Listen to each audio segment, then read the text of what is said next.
Vespa community যশোরের পক্ষ হতে সকলকে পবিত্র ঈদ উল ফিতরের শুভেচ্ছা।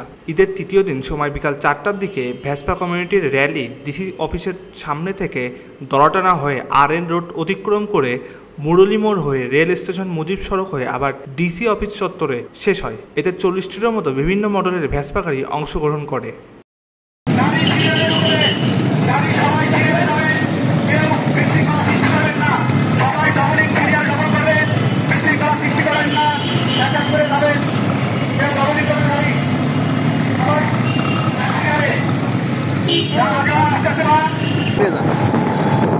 বেশি না, মানে ওকে রাখে যাওয়া লাগবে না, র্যালিটা যাতে বেশি হয় তাই।